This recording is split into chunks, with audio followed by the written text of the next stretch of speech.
Hola, ¿qué tal? Les saludo con el gusto de siempre. Gracias por acompañarnos en este cierre del 2025, estos programas especiales a través del medio público del Estado de Michoacán. Saludamos a quienes nos siguen a través de los diferentes sistemas de cable. Gracias por su preferencia y vamos de lleno a lo que le hemos preparado en este programa, les repito, especial que hemos trabajado para ustedes. En nuestro país, más de 128,000 personas continúan desaparecidas. En la entidad son más de 7,000. Cada número representa una ausencia con nombre, con historia, con familia que espera. Conozcamos más sobre esta realidad dura, sobre esta realidad social en la siguiente investigación especial.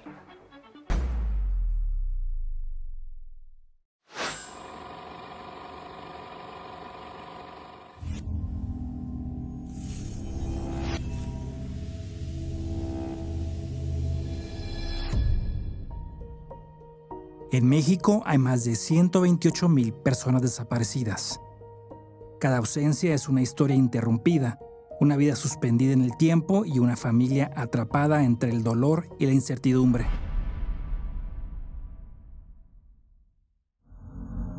En Michoacán, la cifra rebasa las 7,000.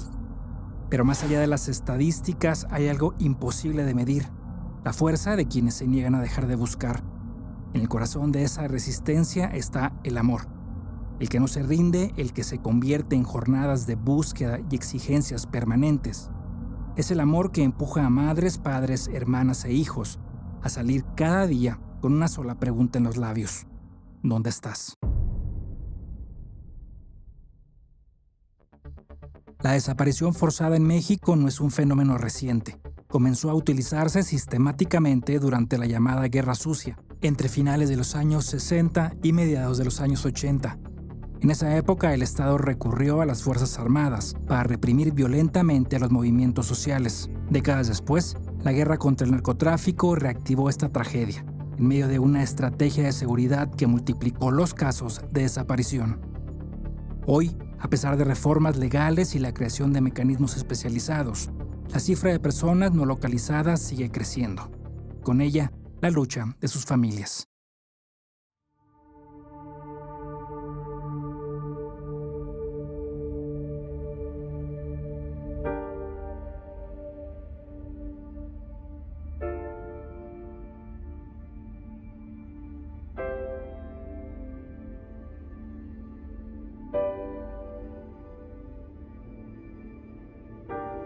Desde marzo de 2017, Olivia Guzmán Chávez recorre cerros y caminos apoyada en su bastón, en busca de su hijo, Ezequiel Román Sosa Guzmán. El 16 de marzo del 2017, mi hijo iba en compañía de su esposa en una moto a ver una casa que les iban a rentar. Los aborda una camioneta y se llevan a mi hijo con todo y motocicleta. Mi nuera la amenazan con un arma, mi nuera sale corriendo del lugar mientras mi hijo lo levantan y lo suben a la camioneta donde se lo llevaron.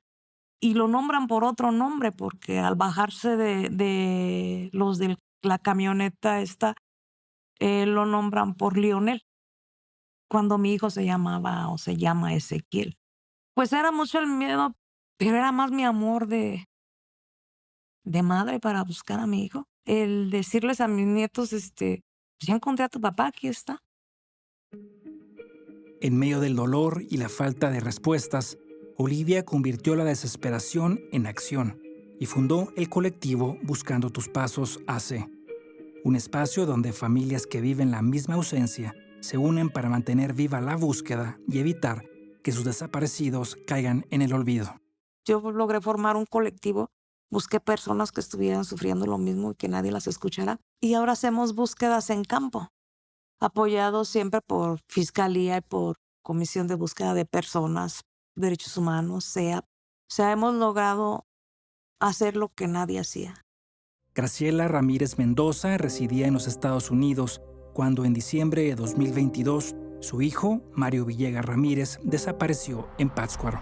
Conocí a Olivia, entré al colectivo y venimos a Morelia. Y aparte del colectivo, ya me daban información en Fiscalía. sea, nos tenían más en cuenta porque estábamos en un colectivo, no porque estábamos en individual, o sea, buscando individualmente. Y de ahí comenzamos la búsqueda. Tras más de 2 años de búsqueda, en marzo de 2025, Graciela encontró a su hijo, lamentablemente sin vida. Yo dije, yo no voy a descansar hasta encontrarlo. Sea vivo, sea muerto, sea como sea, yo lo voy a encontrar. La desaparición es un fenómeno complejo y con múltiples causas, donde cada región tiene sus propios detonantes. En Michoacán, los principales focos rojos se ubican en Morelia, con más de 2,000 personas no localizadas, seguida de Uruapan y la franja que abarca Zamora, Zaguayo y Jiquilpan, conocida por muchos como la Ruta de la Muerte.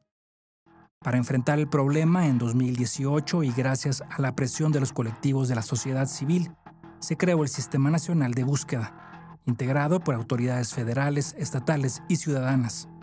Ese mismo año, el 22 de noviembre, se instauró en Michoacán el Sistema Estatal de Búsqueda de Personas, que dio origen a la Comisión de Búsqueda de Personas del Estado, encargada de coordinar acciones con instancias federales, municipales y colectivos para localizar a las personas desaparecidas. Tenemos una ley general que nos dice una palabra fundamental que poco a poco las entidades o las instancias que pertenecen al sistema lo han ido entendiendo y comprendiendo, que dice coordínense para buscar. Una lucha de los colectivos, de las madres buscadoras que durante mucho tiempo, habiendo sido víctimas y revictimizadas precisamente por no haber instituciones o instancias que les dieran el apoyo, el soporte, efectivamente andaban solas en campo y eran las investigadoras, eran las que estaban trabajando. Digo eran porque de alguna otra manera yo puedo decir, por lo menos Estado de Michoacán, que hemos hecho todo el esfuerzo para que tengan un acompañamiento, ¿no? Hasta que se logró que nos escucharan y que empezaran a promover el poner una fiscalía de desaparecidos aquí en Morelia. El hacer una comisión de búsqueda de personas, o sea, aquí en Michoacán más que nada, porque no había dónde dirigirte. Al mismo tiempo, se creó la Fiscalía Especializada para la Investigación y Persecución de los Delitos de Desaparición Forzada de Personas y Desaparición Cometida por Particulares de la Fiscalía General de Michoacán, con el objetivo de garantizar que cada denuncia sea atendida de manera inmediata. A partir de la recepción de la denuncia, la integración de la carpeta de investigación, pues la función principal es la cooperación, la coordinación y compartir sobre todo la información que se tiene para las diferentes acciones que se realizan con la Comisión Local de Búsqueda y con diferentes instituciones también que involucran dentro del sistema. Esto, pues ahora sí que obliga al servidor público de manera específica a realizar este tipo de investigaciones ya de una forma especializada y con un enfoque diferenciado, atendiendo a cada tipo de circunstancia que se presenta. El 2 de diciembre de 2021, en Venustiano Carranza, Viridiana Gil Remigio enfrentó la desaparición de su padre y su hermano.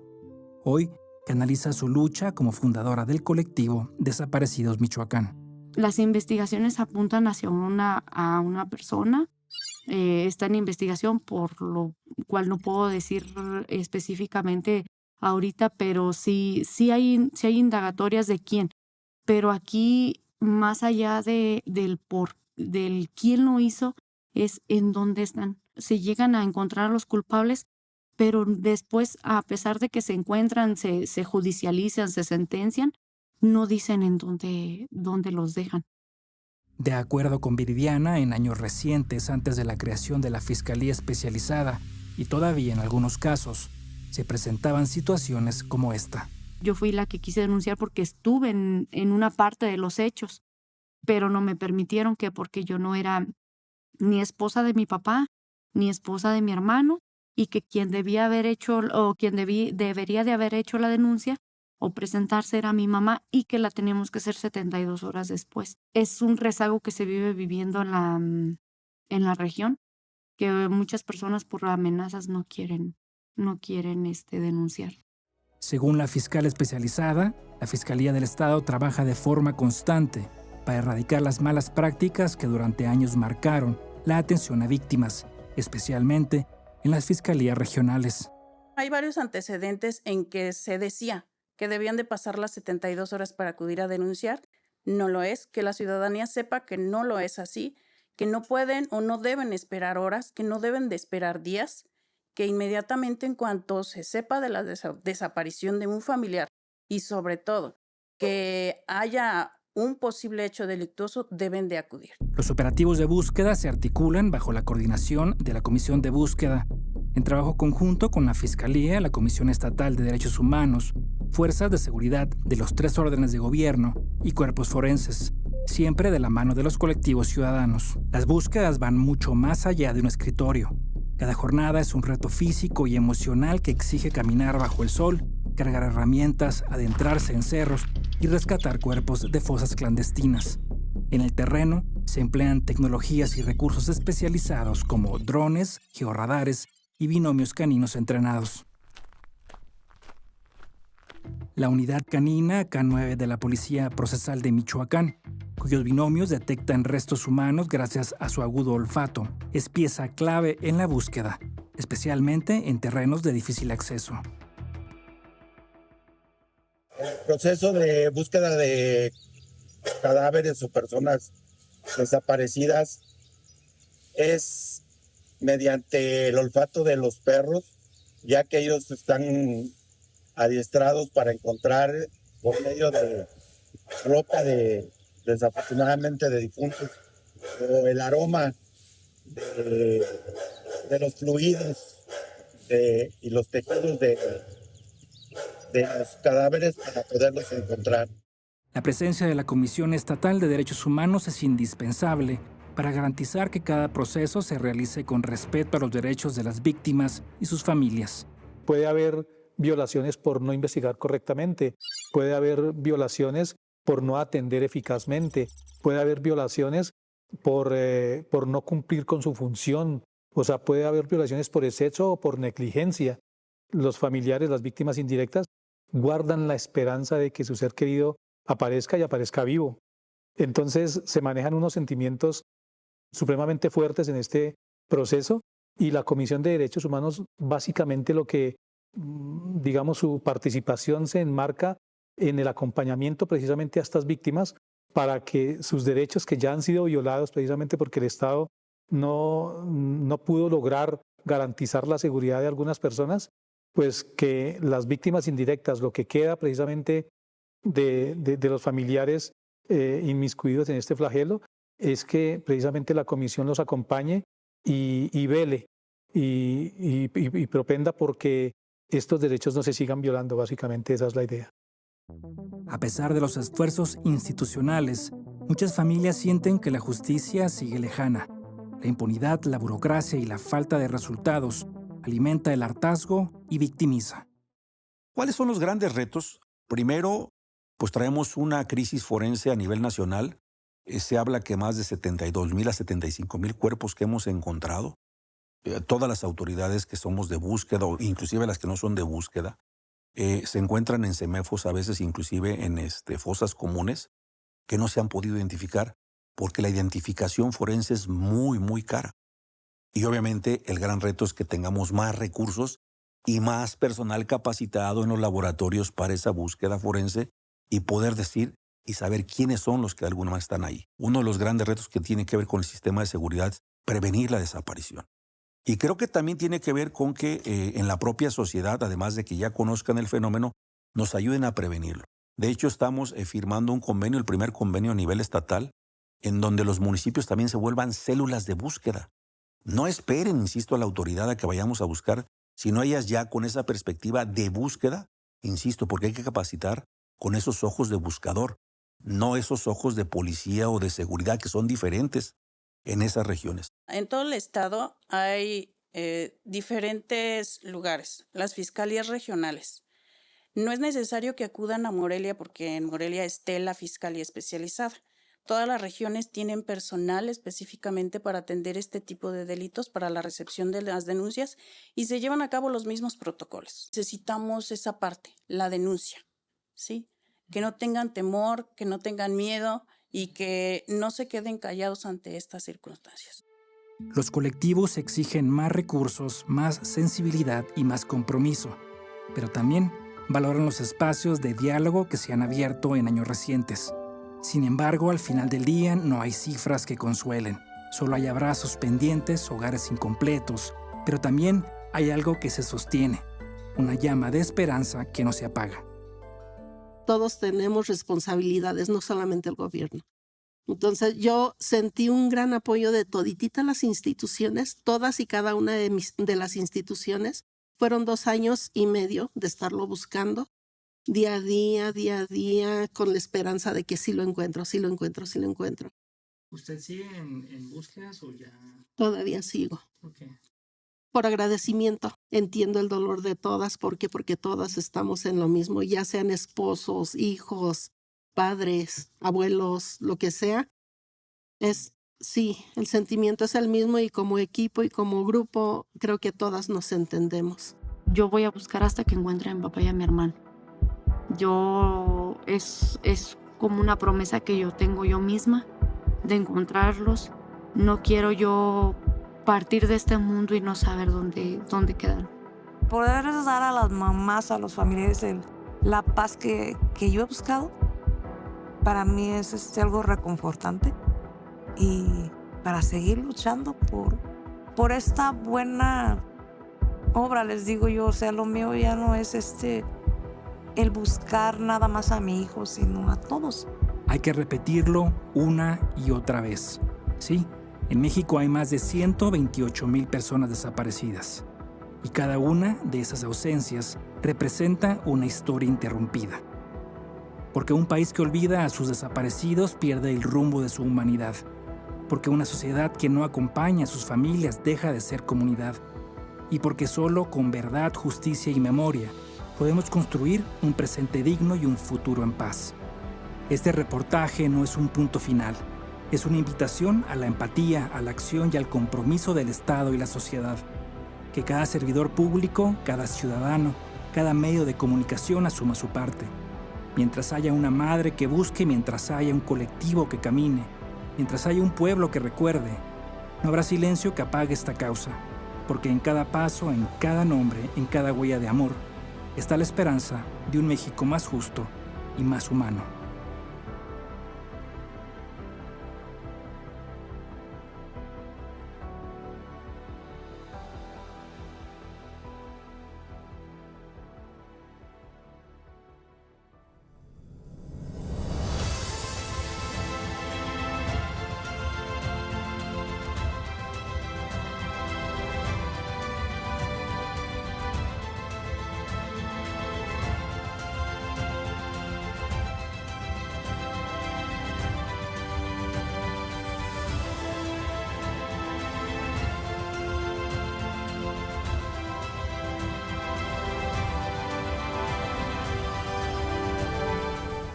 Un tema complejo, un tema que habrá que darle seguimiento y desde luego un tema que compete a diferentes sectores sociales y también gubernamentales. Hacemos una pausa, regresamos con más en este programa especial.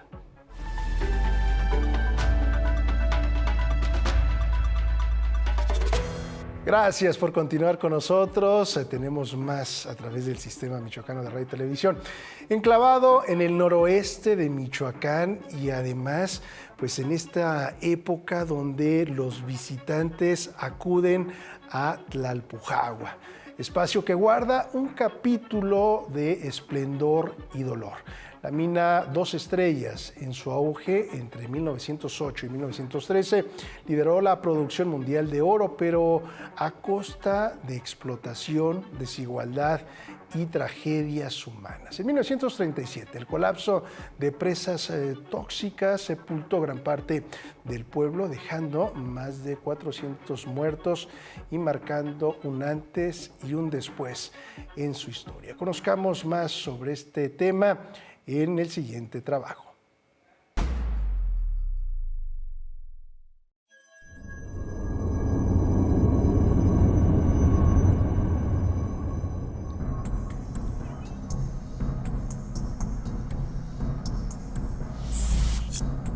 Al noroeste de Michoacán, el pintoresco pueblo de Tlalpujahua guarda en sus entrañas una historia de riqueza y tragedia, marcada por la explotación minera de la mina Dos Estrellas.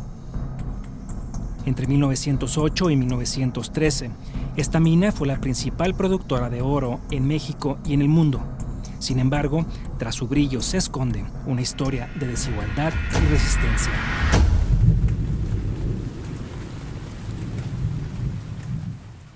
Y fueron 60 años de explotación, 38 en manos de extranjeros, 22 en manos de mexicanos. Y pues fue una mina moderna con tecnología de punta y además fue primer productora de oro en su tiempo, esto de 1908 a 1913.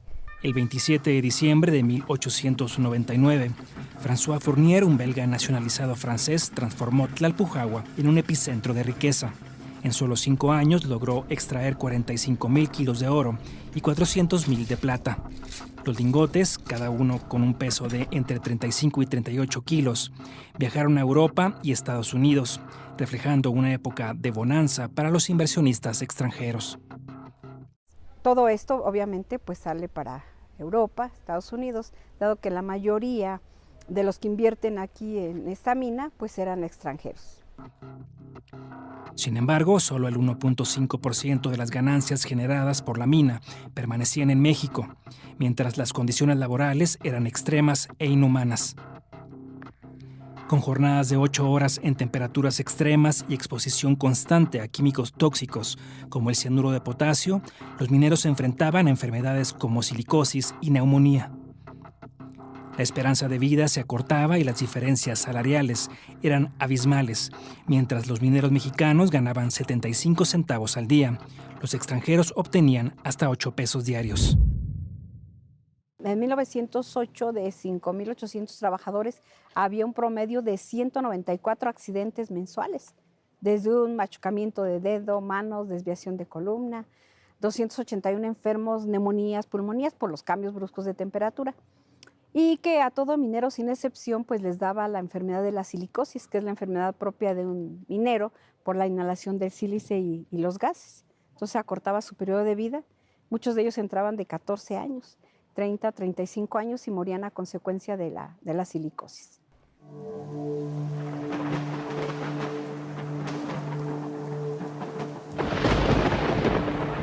En 1937, la negligencia alcanzó su clímax.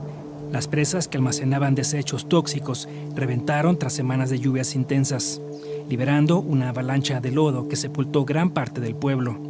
La tragedia conocida como Las Lamas dejó más de 400 muertos y cientos de desaparecidos.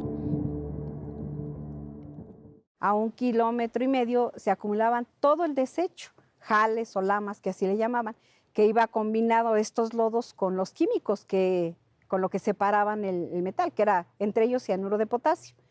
Rebasa su límite por no darle mantenimiento. En realidad no se tiene un dato así oficial, pero se revientan esas presas, unas presas que tenían aproximadamente 33 metros de altura, con un espesor de casi unos 18 millones de esos desperdicios, se revientan y sepultan una tercera de la parte de Tlalpujahua. Fue algo verdaderamente desastroso, gente muy asustada corría hacia la parte más alta de la población, porque no sabían hasta dónde podían llegar esos lodos. Las aguas residuales y tóxicas provenientes de la mina 2 Estrellas desembocaron en el barrio del Carmen. En medio del desastre, lo único que permaneció visible fue la torre de la iglesia. Hoy en día, esa torre y la figura de la Virgen del Santuario de Nuestra Señora del Carmen son los principales vestigios de aquella tragedia. Entonces, la avalancha 2 se revienta, se viene por el caso de Tapano, Medalla de Tlalpujahua, llegando aquí a este lugar, más de 60 metros, más de 8 millones de química y impactó todo esto. Para la gente de aquí fue un milagro que a la Virgen del Carmen no le haya pasado nada, porque aquí en este lugar duró 2 meses cubierta de lodo. A pasar esos 2 meses, los habitantes de aquí deciden descubrir la imagen. Sacan la imagen de aquí, se la llevan entre rodillos y maderas a la parroquia de Tlalpujahua. Actualmente, la mina 2 Estrellas y la iglesia hundida atraen a miles de turistas, pero también son un recordatorio de las profundas desigualdades históricas vinculadas a la minería en México. Pues a pesar de las regulaciones actuales, la pobreza afecta al 43% de las poblaciones en zonas mineras y el despojo de recursos sigue intensificando su vulnerabilidad.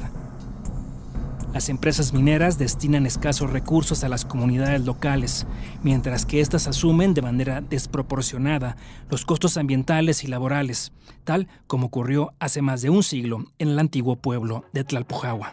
Bueno, ahí parte también de lo que encierra Tlalpujahua. Le mencionaba al inicio de este material especial, esta investigación de nuestros compañeros, que en esta fecha desde luego se convierte en un referente turístico en esta feria de la esfera, pero que también tenemos estos puntos, estos renglones que son parte de la historia de Tlalpujahua y del estado de Michoacán.